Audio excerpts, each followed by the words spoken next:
नमस्कार, state times live में आप सभी दर्शकों का स्वागत है। कोरोना काल में जिस तरह की सुविधाएं 102, 108 एम्बुलेंस द्वारा दी गई वो सराहनीय है। आज आपको बता दें कि जिस तरह से 102 और 108 जो एम्बुलेंस है उसका टेंडर 31 दिसंबर को जीवीके कंपनी के साथ समाप्त हो जाएगा। आपको उसके अलावा आपको बता दें कि मिडस्वान करके जो कंपनी है उसको ये टेंडर दिया गया है और संडे को कंपनी द्वारा एक नोटिफिकेशन निकाली जाती है जिसमें पदों को भरने का जो है टेंडर के लिए यहाँ पर मंजूरी मांगी जाती है। लेकिन इससे पूर्व में जो कर्मचारी 102, 108 एम्बुलेंस में अपनी सेवाएं दे चुके हैं उनके भविष्य पर कहीं ना कहीं खतरा मंडरा रहा है और उनका ये कहना है कि जब कर्मचारियों को नियुक्त करना ही है तो क्यों ना उन्हें ही नियुक्ति दी जाए, क्योंकि कोरोना काल में जिस तरह से उन्होंने अपनी सेवाएं दी है वो सराहनीय है और कोरोना योद्धा के तौर पर भी उनको सराहा गया है। इस वक्त आगे बातचीत करने के लिए इस वक्त हमारे साथ 102, 108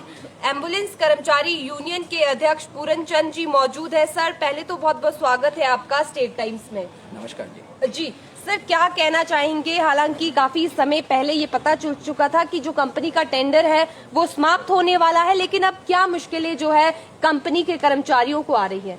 जी देखिए, सबसे बड़ी बात तो ये काफ़ी समय से लोग परेशानी सी चीज़ के लिए थे कि ये कंपनी जीवीके जो थी इसने बहुत ज़्यादा जो है कर्मचारियों को परेशान किया हुआ था। जी। अब हमारी सभी कर्मचारियों की तरफ से, यूनियन की तरफ से जो एक डिमांड रही कि इस कंपनी को जो बाहर किया जाए और सरकार ने जो है निर्णय लिया और इस कंपनी को बाहर किया गया। जी। अब जो नई कंपनी आ रही है उसने तत्काल ही एक नोटिफिकेशन जारी की है और जिसमें सिर्फ खाली उन्होंने कोई भर्ती का टाइम नहीं दिया है, कोई किसी चीज़ का कुछ नहीं दिया है, सिर्फ खाली उन्होंने पदों के लिए जो है आमंत्रण किया है कि जी आप लोग जो है उसमें आमंत्रित अपनी जो है वो निविदा जो भी जिसने भी लगना है वो अपना रिज्यूम डाल के जो है वो हमें बताएं। तो हम लोगों ने जो है माननीय हमारे जो MD NHM है उनसे हमने भेंट की है कल और हमने उनको लिखित में भी दिया है और हमारे जितने भी कर्मचारी हैं जैसे कार्य कर रहे हैं वो यथास्थिति जो है वो लगने चाहिए। जी। हमारी सबसे बड़ी डिमांड है और माननीय जो हमारे मिशन निदेशक हेमराज बैरवा जी उन्होंने साफ तौर पे कहा है कि इन लोगों ने काम किया है और प्राथमिकता इन्हीं लोगों की ही होगी और इन्हीं लोगों को रखाया जाएगा। तो हम उनका धन्यवाद करते हैं इस बात के लिए और साथ में जो सरकार की तरफ से भी वो पूरा आश्वासन मिला हुआ है कि भी इन्हीं लोगों को रखा जाएगा। जी सर, कंपनी के पदाधिकारियों के साथ आपने मुलाकात करने की कोशिश की, क्या कुछ उनकी ओर से कहा गया है? सर देखिए, अभी जो बाहर से नई कंपनी आई उसके साथ हमने कोई बातचीत नहीं की है, ना उन्होंने हमारे से पहल की है और ना ही हमारी कोई उनसे बातचीत हुई है। जी। सर, जिस तरह से देखा जाता है कि जो प्राइवेट कंपनियां होती है वो कहीं ना कहीं कर्मचारियों का शोषण करती है, तो अब जिस तरह से नई कंपनी आई है सर, आप क्या मांग रखते हैं कि जो कंपनी है फिर से वही जो स्थिति है वो रिपीट ना हो? जी बिल्कुल, इसी चीज़ के लिए जो है हम उच्च न्यायालय के माध्यम से भी लड़े हैं जी। और कंपनी को हम ये भी बता देना चाहते हैं कि कंपनी जो है आ रही है, बहुत अच्छी बात है, हम स्वागत करते हैं जी। ईमानदारी से काम करेगी तो सभी कर्मचारी काम करेंगे जी। अगर वो भी जीवीके की तरह व्यवहार करेगी तो उसको भी आईना दिखा देंगे। जी। हमारे कर्मचारी जो है मेहनत करते हैं, ईमानदारी से नौकरी करते हैं, मगर जुल्म और सहना वो उनके बस का रोग नहीं है, वो नहीं सहते। इसलिए काम के लिए बोले, काम के लिए 24 घंटे नहीं 36, 32 घंटे लगातार ड्यूटी करते हैं, मगर अगर कोई उनके खिलाफ कोई भी ऐसा षड्यंत्र रचे तो उसके लिए जो है यूनियन भी बर्दाश्त नहीं करती और कर्मचारी तो खुद नहीं करते हैं मगर यूनियन भी बर्दाश्त नहीं करती है। जी सर, 31 दिसंबर को टेंडर समाप्त हो जाएगा, एक से नई कंपनी ज्वाइन करेगी। सर, आगे की व्यवस्थाएं किस तरह से रहेगी? जो सुविधाएं 108 और 102 की अभी तक की थी।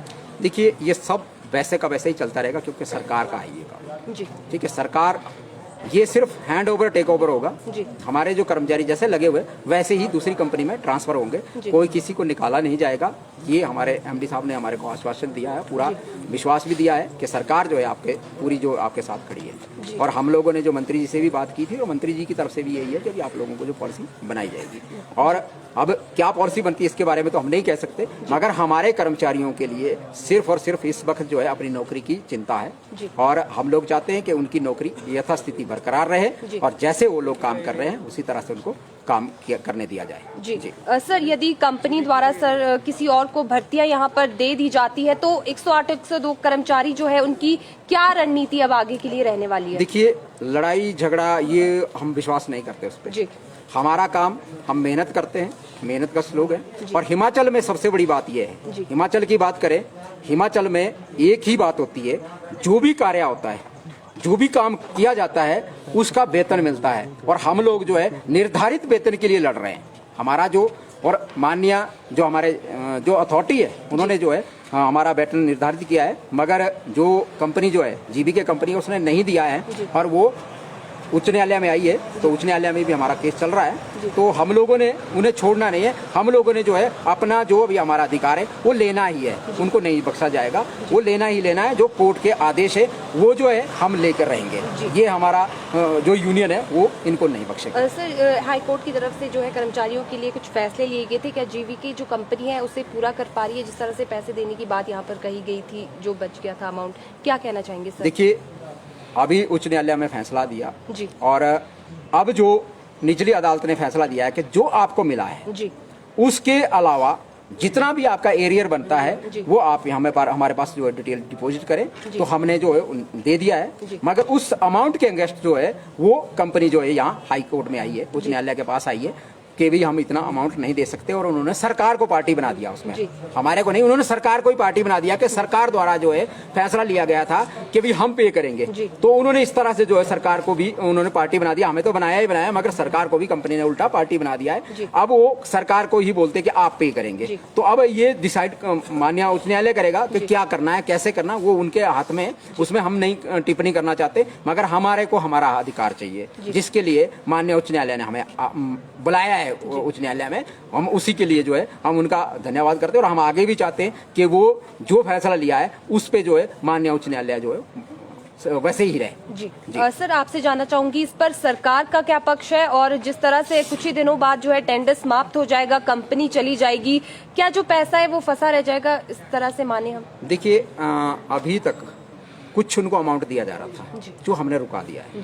जो जैसे ही कोर्ट के आदेश हुए सरकार ने रोक दिया है जी, और अभी उनको पेमेंट नहीं हो रही है। और इसकी वजह से जो है कंपनी जो ज़्यादा परेशान भी है, क्योंकि उनको पेमेंट पूरी नहीं की जा रही है। उनका पैसा रोक रहे हैं और उनको पूरी पेमेंट नहीं कर रहे हैं। सिर्फ और सिर्फ कर्मचारियों की जो वेतन बनता है वो उनको पे कर रहे हैं, जो एक्स्ट्रा अतिरिक्त जो अमाउंट है वो नहीं दिया जा रहा। जी, सर, जिस तरह से सरकार यहाँ पर टेंडर्स प्राइवेट कंपनीज को दे देती है, लेकिन शोषण जो है वो कहीं ना कहीं कर्मचारियों का होता है। क्या सरकार, आप मान सकते हैं कि सरकार कहीं ना कहीं जो है इस चीज को खुद अपने अंडर ले सकती थी और इस चीज को प्रॉपर चला सकती थी? सर, क्या कहना चाहिए? देखिए, मैं इस बारे में नहीं ज्यादा टिप्पणी करना चाहूँगा, क्योंकि ये तो सरकार है और सरकार से हम लोगों ने तो हमेशा ही लड़ाई लड़ी है अपनी, और लड़के हम हर चीज के लिए जो है, क्योंकि ट्रेड यूनियन जो है वो लड़के ही जो भी कुछ लेती है वो लड़के ही लेती है और आगे भी ले रहे हैं। हमारा मकसद सिर्फ और सिर्फ ये है कि जो वेतन है कम से कम जो निर्धारित किया गया वो तो मिले। हमारी यही डिमांड है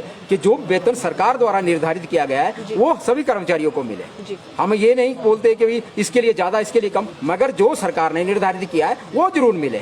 और उसी चीज के लिए जो है हमारी डिमांड भी यही है। हम सरकार को नहीं बोल रहे कि भी आप हमारे को रेगुलर करो, मगर यहाँ जो है ये सेंटर का जो काम है वो सेंटर नेशनल एमएलएसी है, इसका फंड सारा सेंटर से आता है। मगर यहाँ पे जो एनएचएम में 25 साल से जो है काम कर रहे हैं कर्मचारी, वो भी रेगुलर नहीं है। तो फिर हम कैसे बोले कि हम आप रेगुलर हमें करो? तो वो लोग जो है 25-30 साल से जो है लगातार काम कर रहे हैं, मगर वो रेगुलर नहीं हुए। तो हम तो अभी 10 साल हुए हमारे को, तो हम भी अपनी उसमें लिए हैं, कोर्ट में हैं, देखते हैं न्यायालय से क्या फैसला मिलता है। पॉलिसी के लिए हमने भी कोर्ट में डाला हुआ है कि हम लोग भी सरकार का जब काम कर रहे हैं तो हमें भी सरकारी एम्प्लॉइज की तरह जो है ट्रीट किया जाए और हमारे लिए समान काम समान वेतन जो है वो लागू किया जाए। उसके लिए हमने डाला हुआ है कोर्ट में, और फैसला कोर्ट के ऊपर डिपेंड करता है। जी सर, जिस तरह से आपने कहा कि काफी समय तक नौकरी देने के बावजूद भी आज तक आप लोगों का नियमितीकरण नहीं हो पाया है, सर, क्या इस मांग को लेकर जो आपकी कर्मचारी यूनियन है वो आगे आएगी और सरकार के समक्ष ये मांग रखेगी? सर जी बिल्कुल बिल्कुल, ये तो काफी समय से चला हुआ है। हम कई बार मुख्यमंत्री जी से भेंट कर चुके हैं और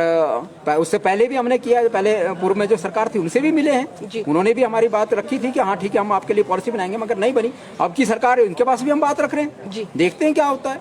हमारा प्रयास है और हम लोग जो है अपने अधिकार के लिए जो है हमारे सब कर्मचारी जो है वो पूरे की तरह जो है एक है और लड़ रहे हैं अपने अधिकार के लिए। सभी लड़ रहे हैं क्योंकि ये सभी जो है वेल ट्रेंड आदमी है जिनको सरकार ने द्वारा ट्रेंड किया गया है। और सबसे बड़ी बात यह है कि सरकारी खर्चे पे इनकी ट्रेनिंग हुई है। इसीलिए हम लोग जो है हम सरकार के साथ यही है कि अभी सरकार की गाड़ियाँ, पैसा सरकार का, और कर्मचारी ट्रेंड किए गए सरकार द्वारा, तो फिर इनको सरकार के बराबर इनका जो है समान काम समान वेतन क्यों नहीं लागू किया जा रहा है, वो हम मांग कर रहे हैं। सरकार से भी कर रहे हैं और बाकी भी देखते हैं जो भी है। हम लोग ये नहीं है कि हार जाएंगे, हम हारने वालों में से नहीं है जी। हम तो जहां तक जा सके, हम सेंटर तक जाना होगा सेंटर तक भी जाएंगे, मगर अपने अधिकार को लेकर रहेंगे। जी, बहुत बहुत शुक्रिया सर हमारे साथ बातचीत करने के लिए। दर्शकों, इस वक्त हमारे साथ 102, 108 एम्बुलेंस कर्मचारी यूनियन के अध्यक्ष पूरन चंद जी जुड़े थे, जिन्होंने 102, 108 कर्मचारियों के मुद्दों को लेकर हमसे बातचीत की। किस तरह की समस्याएं जो है अब कर्मचारियों को यहाँ पर सामने आ रही है, वहीं जिस तरह से अब दूसरी प्राइवेट कंपनी का टेंडर शुरू होने वाला है, तो उससे कहीं ना कहीं कर्मचारियों की मुश्किलें जो है वो जरूर बढ़ी है। इन्हें अपने भविष्य की चिंता सता रही है। यदि इन्हीं लोगों को फिर से नौकरी नहीं दी जाती तो जो रोजगार है वो यहाँ पर छिन जाएगा। जिस तरह से कोविड काल में इन्होंने अपनी सेवाएं दी है, सरकार द्वारा इन्हें कोरोना योद्धा कहा गया है, लेकिन यदि अगर इनके साथ इस तरह का व्यवहार अब किया जाएगा तो कहीं ना कहीं मायूसी जो है कर्मचारियों के ऊपर इस समय नजर आ रही है। अब देखने वाली बात रहेगी कि सरकार द्वारा किस तरह का निर्णय जो है इस पक्ष में लिया जाता है और किस तरह की जो नीति है यहाँ पर प्राइवेट कंपनीज के लिए बनाई जाती है, क्योंकि ये बहुत बार देखने को मिलता है कि जो आउटसोर्स के कर्मचारी होते हैं, प्राइवेट कंपनियां उनका शोषण जो है वो जरूर करती है। ऐसे में सरकार को इन लोगों के लिए स्थायी पॉलिसी बनाने की आवश्यकता है और मांग भी यहाँ पर कर्मचारियों द्वारा रखी गई है। फिलहाल के लिए यहाँ से बस इतना ही। स्टेट टाइम्स के साथ बने रहने के लिए आप सभी दर्शकों का बहुत बहुत धन्यवाद। स्टेट टाइम्स के साथ मैं शिवानी मेहता, सहयोगी चारू सोलंकी के साथ, राजधानी शिमला।